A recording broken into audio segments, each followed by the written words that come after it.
and welcome to a conversation with the European Commission's Executive Vice President Dombrovskis. He is a man who is truly in the hot seat right now, because not only is the European Union heading for potentially a very tough winter in economic terms because of the COVID-19 pandemic, we're also grappling with growing climate change. There's a new president who is going to be sitting in the White House in January, we think, which has implications for trade.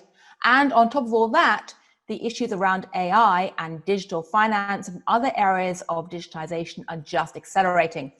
So quite a portfolio, Executive Vice President. Thank you for joining us in your busy time to talk about these issues. Perhaps I can start by asking the question that everyone is wondering right now is just how bad do you think it's going to be economically in the coming weeks? Well, as regards Europe's economic prospects, indeed, European economy is in crisis and all EU member states are facing recession. So all in all, we expect a fall in economy this year around 7.4%, followed by economic growth next year around 4.1%. If we compare with our previous forecasts, we are actually we are seeing a slower recovery than previously forecasted. And it's to the large extent has to do with the second wave of the pandemic and additional restrictive measures which EU member states had to introduce as a response to this second wave of the pandemic.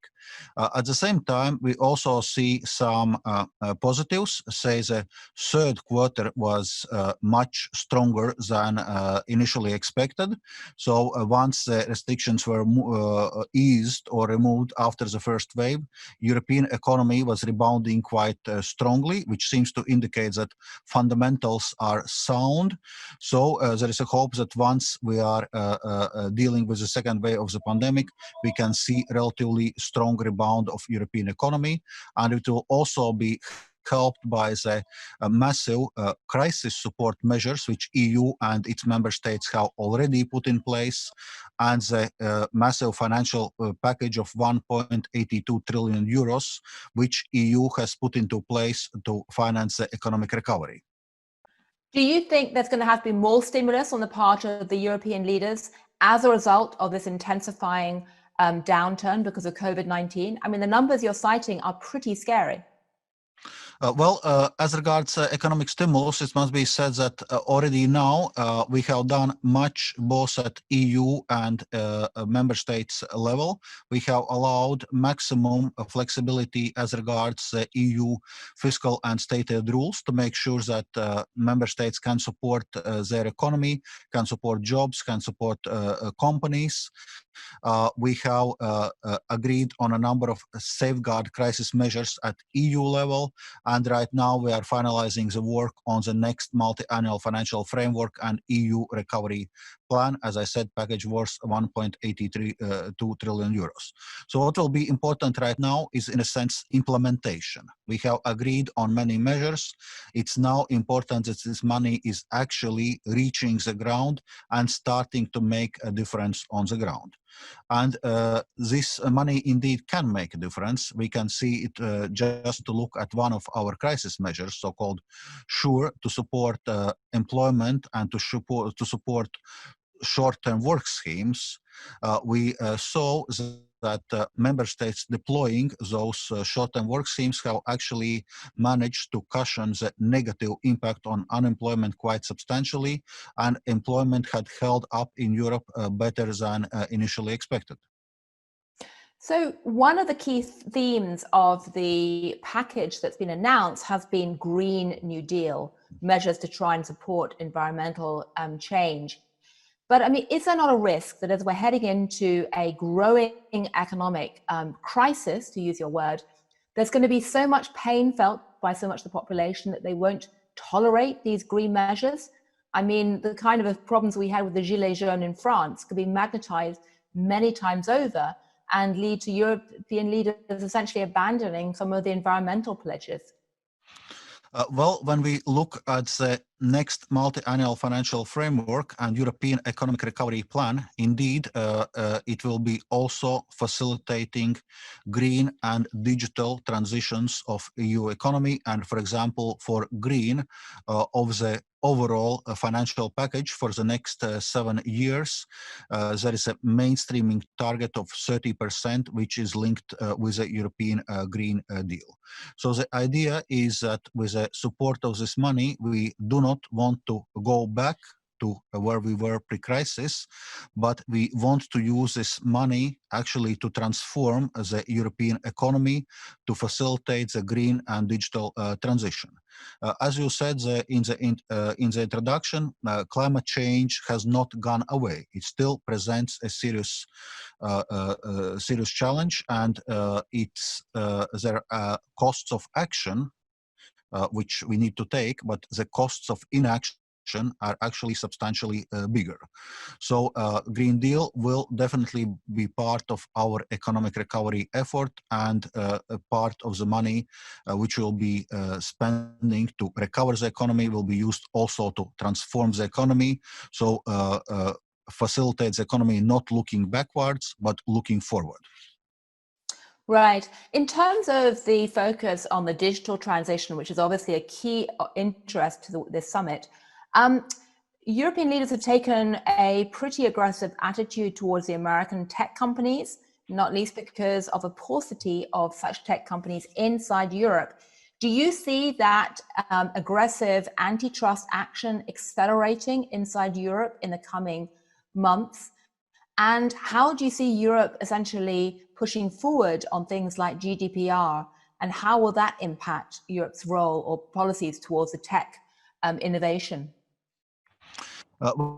Indeed, when we are looking now at the plans for European economic recovery, Green Deal, it's going to be very important, but digital transition is going to be also very important element. And there are a number of things which we need to do at the European level to develop digital infrastructure, to develop digital skills within the EU, to address the question of interconnectivity between different member states in digital infrastructure, in digital governance, in e-signatures. So there are many initiatives which will be undertaking as part of European Economic Recovery Plan.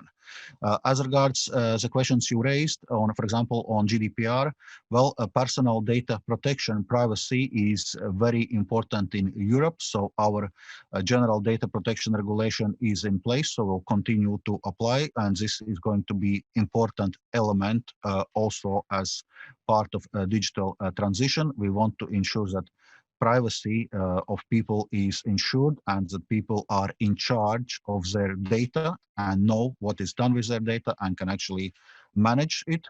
As regards, you mentioned large multinational companies. Well, this is something which needs to be assessed on case-by-case basis, based on the concrete practices, and that's what the Commission is doing. Right. Given that it looks very likely that we're going to have a new president in the White House in January, President-elect Biden, are you expecting or hoping to have more cohesion and collaboration between Washington and Brussels in relation to things like policy towards the big tech companies after January? President-elect Biden has stated on numerous occasions that he is a strong supporter of international alliances. He is a strong supporter of multilateralism, and he is also a strong supporter of building better relations with the EU. So generally speaking, we expect for a fresh start of transatlantic cooperation, because EU and US are strategic partners. We share many common values. We share many common interests. Our trade and investment relationships are the largest and most important in the world. And when EU and US work together, we can be a positive force for a good globally. And this certainly also concerns questions as regards cooperation on the digital economy, because it's true that the economy is becoming more digital, It comes with new opportunities. It also comes with new challenges. And given the highly mobile nature of the digital economy, it's better that those are addressed at international scale. So we are looking forward certainly for engagement with US also in this area. If you were a betting man, what probability would you attach the chance of having transatlantic cooperation about a digital tax regime between the EU and European areas, EU and US? Certainly, I would attach, so to say, a relatively high percentage on this. Actually, this work is already ongoing in the framework of OECD. And that's what EU is supporting, because first of all, we indeed would prefer international solution to digital taxation.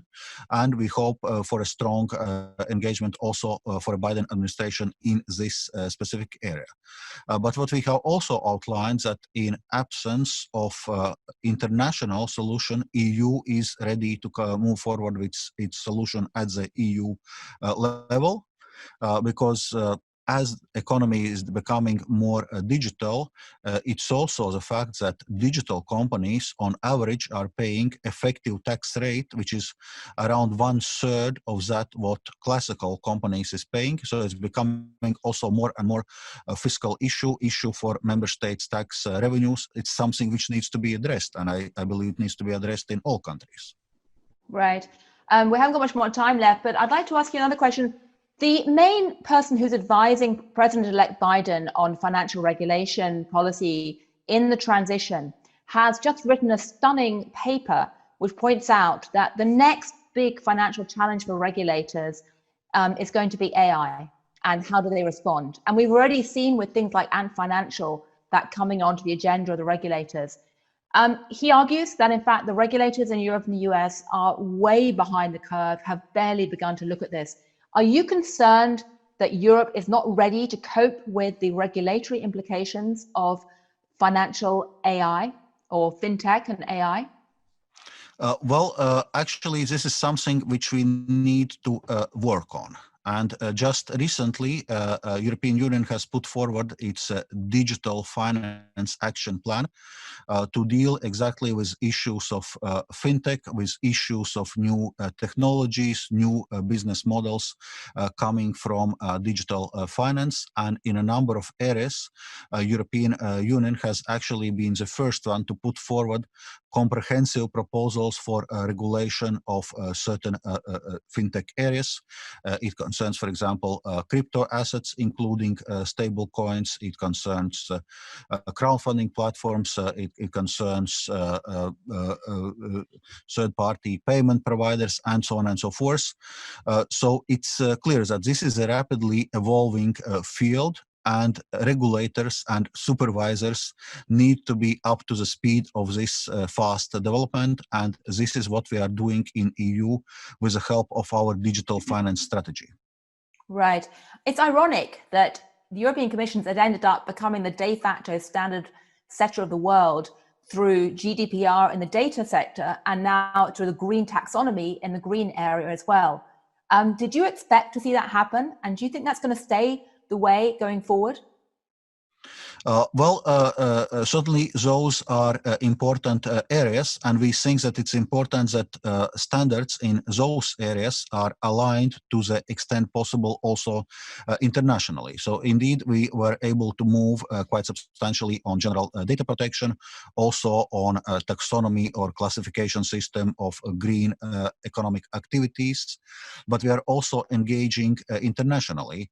For example, we have international platform of sustainable finance, where we are discussing exactly issues linked with sustainable finance, different standards, reporting requirements, taxonomies, to make sure that we avoid proliferation of different regimes and market fragmentation.